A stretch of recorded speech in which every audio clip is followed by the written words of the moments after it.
கிட்டத்தட்ட 4.5 ஆண்டு காலம் திமுக ஆட்சிக்கு வந்துவிட்டது. இறுதி கட்டத்தை நோக்கி பயணித்துக் கொண்டிருக்கிறது. இந்த ஆட்சியின் இறுதி கட்டம். இன்னும் ஒரு 6 மாதங்களில் இடைக்கால பட்ஜெட் தாக்கல் செய்யப்படும். இந்த ஆட்சியினுடைய முடிவு காலம் வந்துவிடும். இதுவரை பழனிசாமி எதிர்க்கட்சி தலைவராக எங்காவது செயல்பட்டு இருக்கிறாரா? 3 ஆண்டு காலம் அண்ணாமலை எதிர்க்கட்சி தலைவராக செயல்பட்டார். அப்படித்தான் மீடியாக்கள் சொன்னது. எங்காவது திமுகவை எதிர்த்து பெரிய ஆர்ப்பாட்டமோ பெரிய போராட்டமோ பண்ணியிருக்கிறாரா?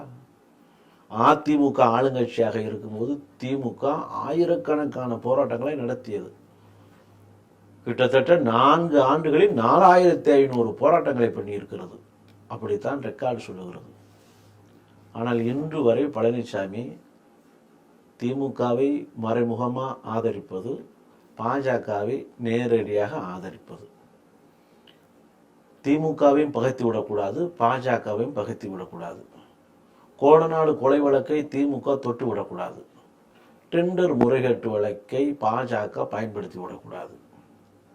11 மெடிக்கல் கல்லூரிகள் முறைகேட்டையோ வருமானத்துக்கு அதிகமான சொத்து குவிப்பு வழக்கையோ ஸ்டேட் கவர்மெண்ட் பயன்படுத்தக்கூடாது. தனது சம்பந்தி உட்பட, தனது மகன் உட்பட, மருமகள் உட்பட தனது குடும்ப உறுப்பினர்கள் ஈடிக்குள் சிக்கியிருக்கிறார்களே என்பதற்காக மத்திய அரசை பகைத்து விடக்கூடாது.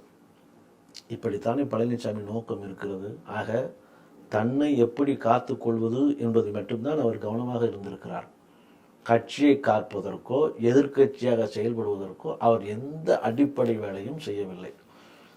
Palaniswami unfit for the politics.